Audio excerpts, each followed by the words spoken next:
नमस्कार, मी पूजा. दैनिक गोमंतकच्या इव्हिनिंग बुलेटिनमध्ये तुम्हा सर्वांचं स्वागत. जाणून घेऊया दिवसभरातील महत्त्वाच्या घडामोडींबद्दल.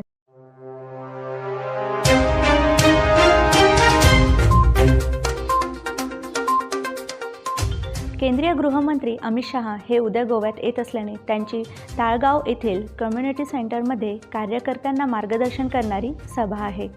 त्यानिमित्त ताळगाव भागातील सर्व रस्त्यांचे डांबरीकरण वेगाने सुरू आहे. राज्यात सगळीकडे रस्त्यांवर जागोजागी खड्डे पडले असताना केंद्रीय मंत्री येणार असल्याने या ठिकाणी ही दुरुस्ती केली जात असल्यामुळे जनतेमध्ये संताप व्यक्त केला जात आहे.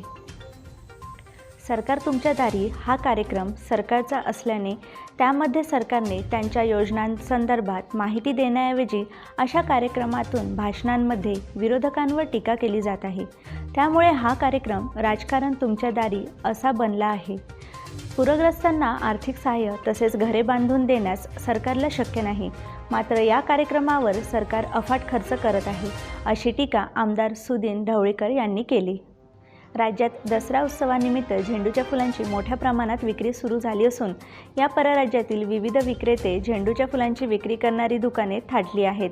यावर्षी झेंडूंची फुले 100 रुपये किलो तर 60 रुपये फुलांची माळ असा भाव ठेवण्यात आला आहे.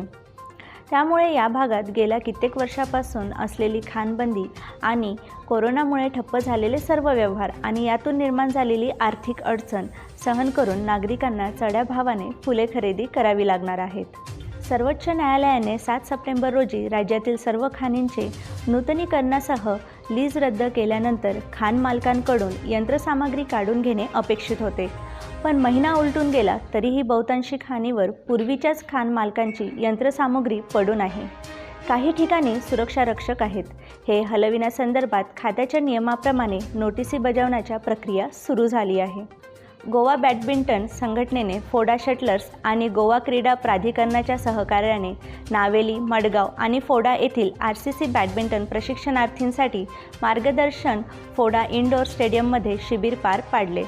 यात 8 ते 14 वयोगटातील 50 प्रशिक्षणार्थींना भाग घेतला. शरमद महाजन यांनी धनंजय सिरसाट आणि अनुप कुशवाह यांच्या सहकार्याने शिबिरात नवोदितांना मार्गदर्शन केले. तर या होत्या दिवसभरातील महत्त्वाच्या घडामोडी. अशाच ताज्या अपडेट्स जाणून घेण्यासाठी आमच्या दैनिक गोमंतक या वेबसाईटला भेट द्या आणि आमच्या YouTube चॅनलला सबस्क्राईब करायला विसरू नका.